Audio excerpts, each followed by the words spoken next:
Ladies and gentlemen, good morning and welcome in. It is the Martin Morning Report on a Monday, February 26th, and we are rolling right along in the tournament trail, getting set for state tournament coverage as well. But we've got to cover Friday and Saturday with 5 fast things. Let's get to it. Number 1, we start with our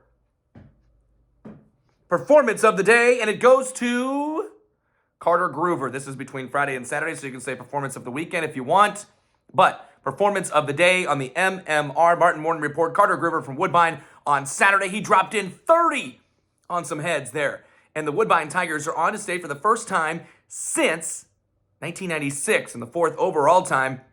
Groover, a big part of that. They take down the number 2 overall team in the state, put together by some yahoos in the Class 1A state seating committee. And for those of you who know anything, I'm on that committee. Madrid was 2, Woodbine was not in the top 10 the last time out, and they end up with the victory, 66-63.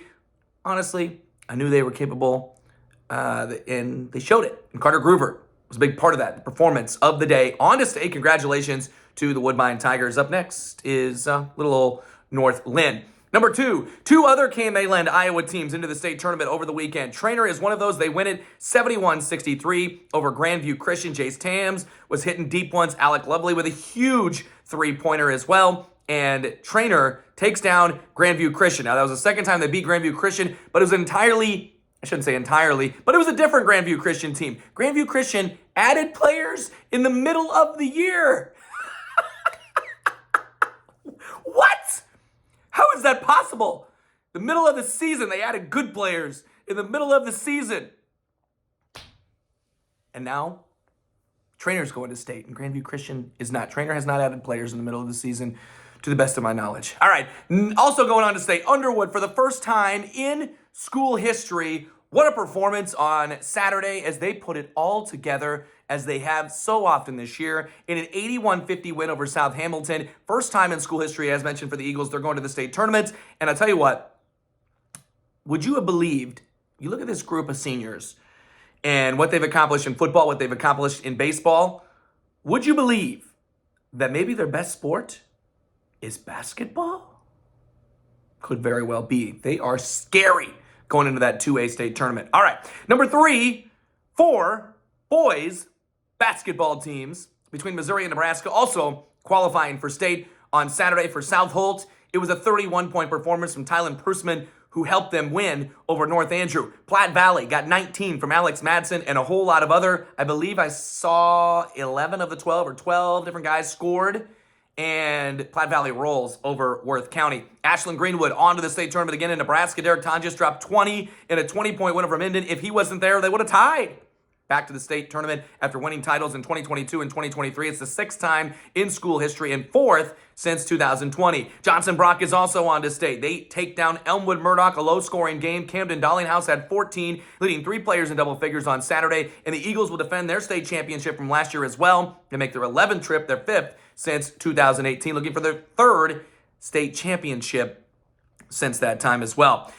On to number 4, 3 KMA Land girls basketball teams also qualifying for state between Missouri and Nebraska, advancing to state on Friday. Platte Valley girls edging the Nottoway Valley girls. Maya Ray had 17 to lead the way for the non-mascot Platte Valley. Elmwood Murdoch girls are on to state. They take down Ainsworth in Class C2. Tatum Backemeyer had led 3 in double figures with 17. 4th straight state appearance and the 9th overall for the Knights. Falls City Sacred Heart ousting Dundee County Stratton, and will defend their back-to-back state championships. It's the 28th state appearance and the 13th in a row for the Irish on to the state tournament. Number 5, tough Friday for KMA Land boys, Class 4A teams. TJ ousted at home against Norwalk AL. Falls on the road at Dallas Center Grimes.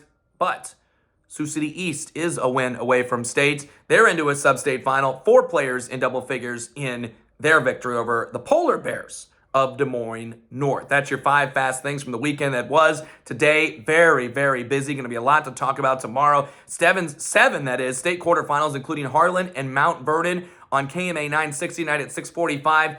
That's in Des Moines. Trevor Mater has the call. Also 8 3A boys sub-state finals with Heelan playing MOC Floyd Valley and Lamar's. Missouri girls state sectionals 1, 2 and 3, Class 1, 2, and 3. Platte Valley will host St. Joe Christian tonight on our KMA Extreme. Maryville, Savannah opening district play in Class 4 tonight. Nebraska also has A, B, C1, C2, D1, D2 district boys finals, a total of 23 of those. One of those we're watching very, very closely with a keen eye. It's Conestoga taking on Ogallala, and that's in Kearney. Conestoga has never been to the state tournament, and I think I speak for all of you out there when I say go Cougars. Sorry to all my Ogallala friends and family.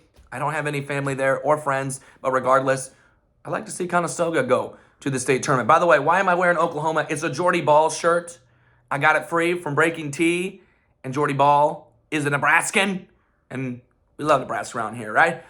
5 fast things. Martin Morning Report. We'll talk to you tomorrow. Have a great Monday, friends.